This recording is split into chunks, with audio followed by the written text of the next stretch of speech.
1er avril, 2 Samuel, chapitre 16, chapitre 17, chapitre 18. Lorsque David eut un peu dépassé le sommet, voici Siba, serviteur de Méphibosheth, vint au-devant de lui avec 2 ânes bâtés sur lesquels il y avait 200 pains, 100 masses de raisins secs, 102 fûts d'été et une outre de vin. Le roi dit à Siba, « Que veux-tu faire de cela ?» Et Siba répondit, « Les ânes serviront de monture à la maison du roi, le pain et les fûts d'été sont pour nourrir les jeunes gens, et le vin pour désaltérer ceux qui seront fatigués dans le désert. » Le roi dit, « Où est le fils de ton maître ?» Et Siba répondit au roi, « Voici, il est resté à Jérusalem, car il a dit, « Aujourd'hui la maison d'Israël me rendra le royaume de mon père. » Le roi dit à Siba, « Voici, tout ce qui appartient à Méphibosheth est à toi. » Et Siba dit, « Je me prosterne, que je trouve grâce à tes yeux, ô roi mon Seigneur. » David était arrivé jusqu'à Bathshuri, et voici, il sortit de là un homme de la famille et de la maison de Saül nommé Shimei, fils de Guéra. Il s'avança en prononçant des malédictions et il jeta des pierres à David et à tous les serviteurs du roi, tandis que tout le peuple et tous les hommes vaillants étaient à la droite et à la gauche du roi. Shimei parlait ainsi en le maudissant. « Va-t'en, va-t'en, homme de sang, méchant homme. L'Éternel fait retomber sur toi tout le sang de la maison de Saül, dont tu occupais le trône, et l'Éternel a livré le royaume entre les mains d'Absalom, ton fils.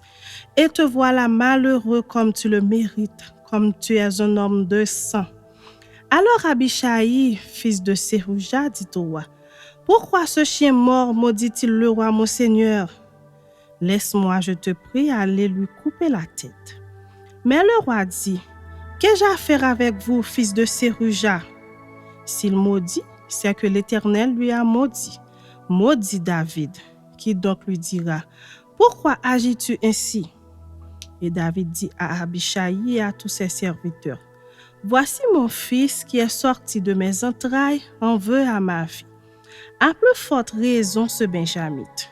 Laissez-le et qu'il maudisse, car l'Éternel le lui a dit, « Peut-être l'Éternel regardera-t-il mon affliction et me fera-t-il du bien en retour des malédictions d'aujourd'hui? » David et ses gens continuèrent leur chemin.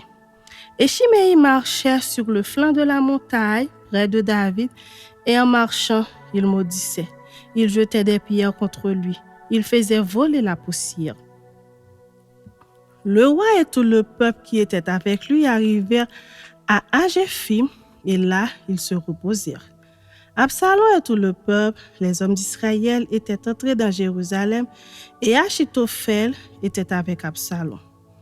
Lorsque Hushaï, l'archien, ami de David, fut arrivé auprès d'Absalom, il lui dit, « Vive le roi, vive le roi. » Et Absalom dit à Hushaï, « Voilà donc l'attachement que tu as pour ton ami. Pourquoi n'es-tu pas allé avec ton ami? » Hushaï répondit à Absalom, « C'est que je veux être à celui qu'ont choisi l'Éternel et tout ce peuple et tous les hommes d'Israël, et c'est avec lui que je veux rester. D'ailleurs, qui servirai-je? Ne sera-ce pas son fils? Comme j'ai servi ton père, ainsi je te servirai. » Absalom dit à Achitophel, « Consultez ensemble. Qu'avons-nous à faire? » Et Achitophel dit à Absalom, « Va vers les concubines que ton père a laissées pour garder la maison. Ainsi tout Israël saura que tu t'es rendu au Dieu à ton père, et les mains de tous ceux qui sont avec toi se fortifieront. » On dressa pour Absalom une tente sur le toit, et Absalom alla vers les concubines de son père aux yeux de tout Israël. Les conseils donnés en ce temps-là par Achitophel avaient autant d'autorité que si l'on eût consulté Dieu lui-même.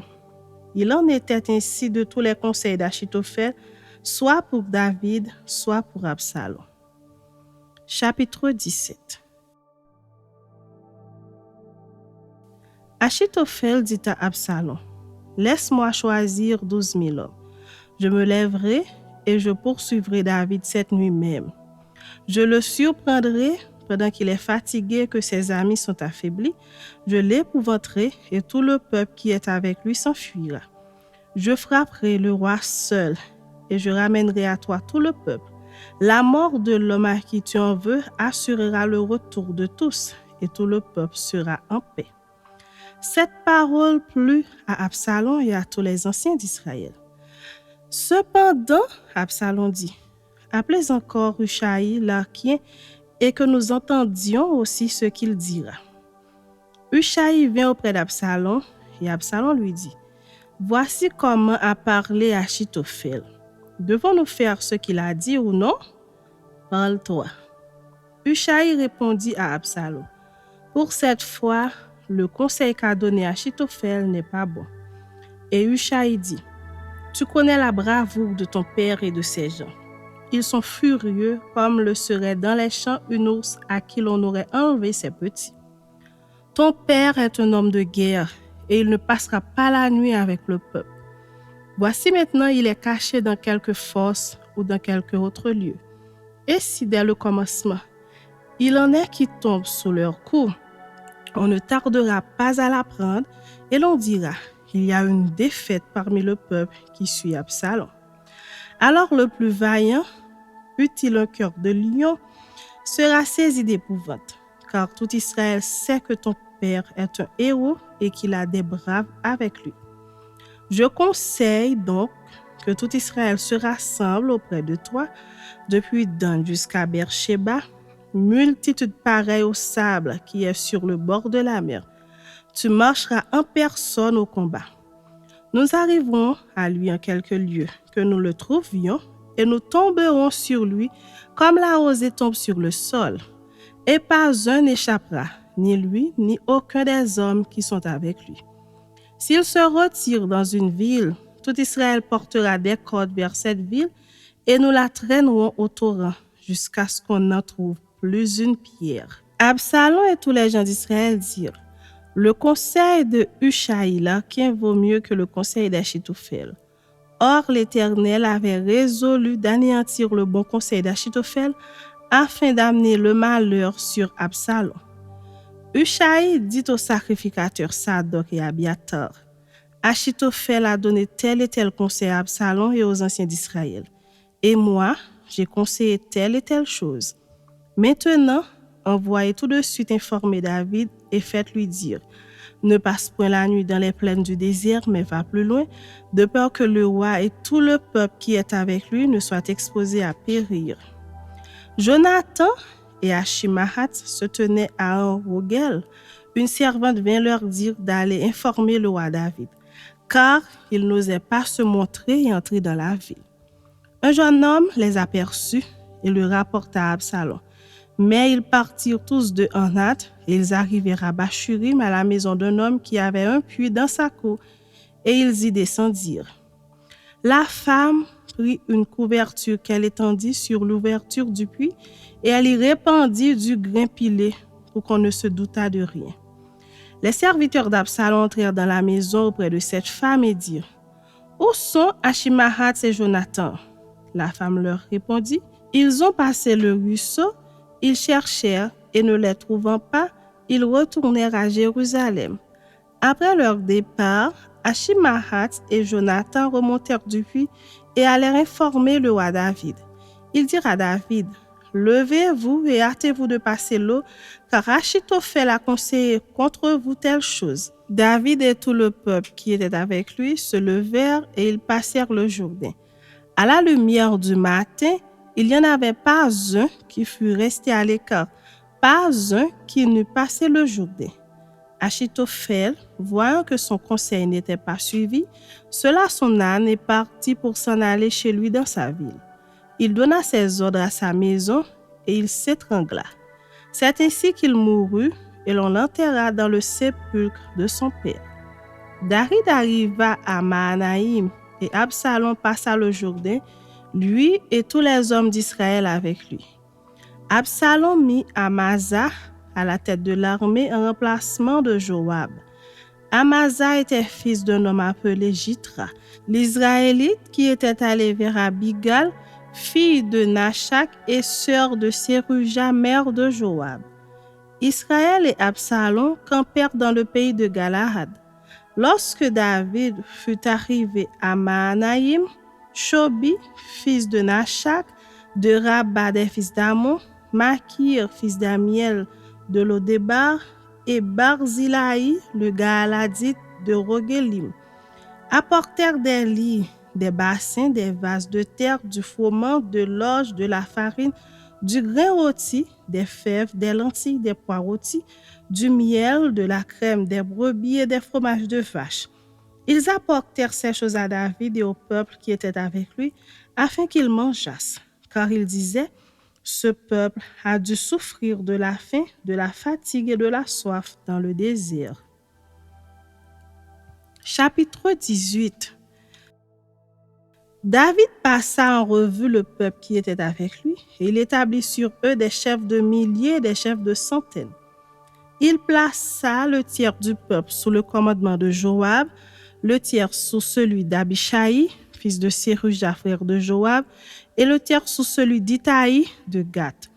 Et le roi dit au peuple: moi aussi je veux sortir avec vous. Mais le peuple dit: tu ne sortiras point, car si nous prenons la fuite, ce n'est pas sur nous que l'attention se portera, et quand la moitié d'entre nous succomberait, on n'y ferait pas attention. Mais toi, tu es comme 10 000 de nous, et maintenant il vaut mieux que de la ville tu puisses venir à notre secours. Le roi leur répondit: je ferai ce qui vous paraît bon. Et le roi se tint à côté de la porte pendant que tout le peuple sortait par centaines et par milliers.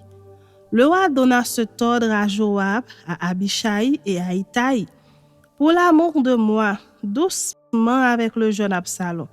Et tout le peuple entendit l'ordre du roi à tous les chefs au sujet d'Absalom.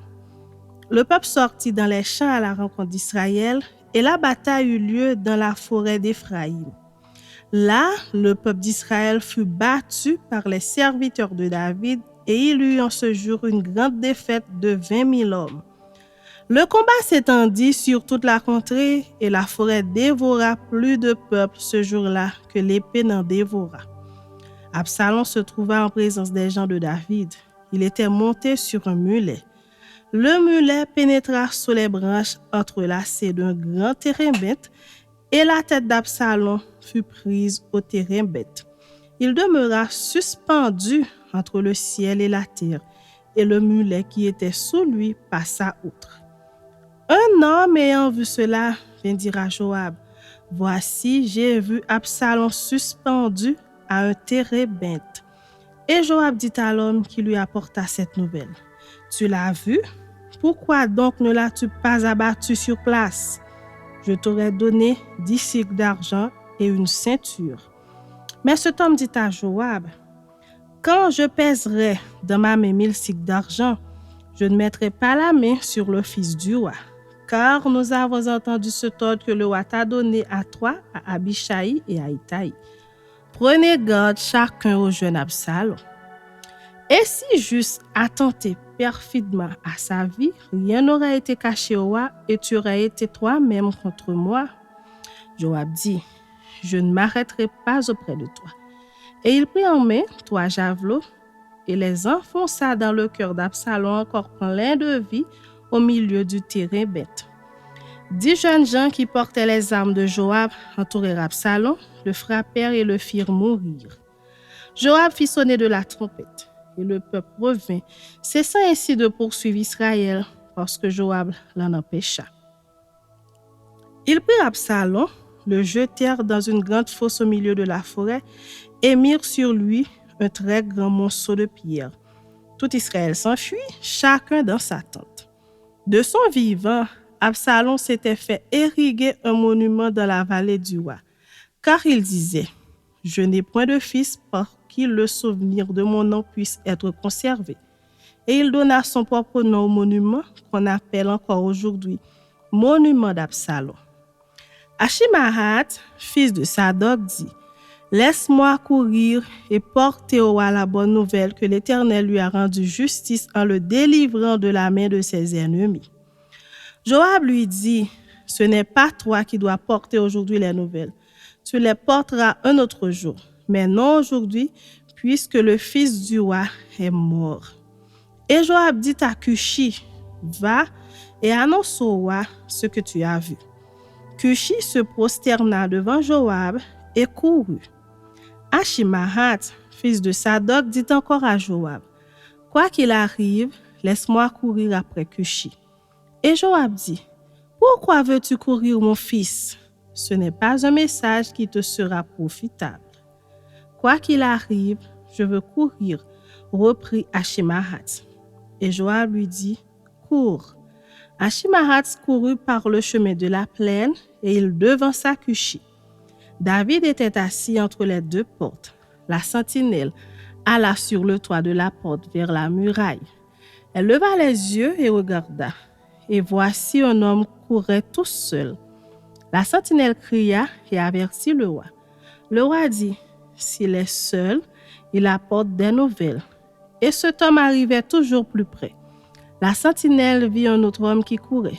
Elle cria au portier, voici un homme qui court tout seul. Le roi dit, il apporte aussi des nouvelles. La sentinelle dit, la manière de courir du premier me paraît celle d'Achimahat, fils de Sadoc. Et le roi dit, c'est un homme de bien, et il apporte de bonnes nouvelles. Achimahat cria, et il dit au roi, tout va bien. Il se prosterna devant le roi la face contre terre et dit, béni soit l'Éternel, ton Dieu, qui a livré les hommes qui levaient la main contre le roi, mon Seigneur. Le roi dit, le jeune Absalom, est-il en bonne santé? Achimahat répondit, j'ai aperçu un grand tumulte au moment où Joab envoya le serviteur du roi et moi ton serviteur, mais je ne sais ce que c'était. Et le roi dit, mets-toi là de côté. Et Achimahat se tint de côté. Aussitôt arriva Cushi et il dit, que le roi mon Seigneur apprenne la bonne nouvelle. Aujourd'hui, l'Éternel t'a rendu justice en te délivrant de la main de tous ceux qui s'élevèrent contre toi. Le roi dit à Cushi, le jeune homme Absalom, est-il en bonne santé? Cushi répondit, qu'il soit comme ce jeune homme, les ennemis du roi mon Seigneur et tous ceux qui s'élèvent contre toi pour te faire du mal. Alors le roi, saisi d'émotion, monta dans la chambre au-dessus de la porte et pleura. Il disait en marchant, mon fils Absalom, mon fils Absalom, que ne suis-je mort à ta place, Absalom, mon fils, mon fils.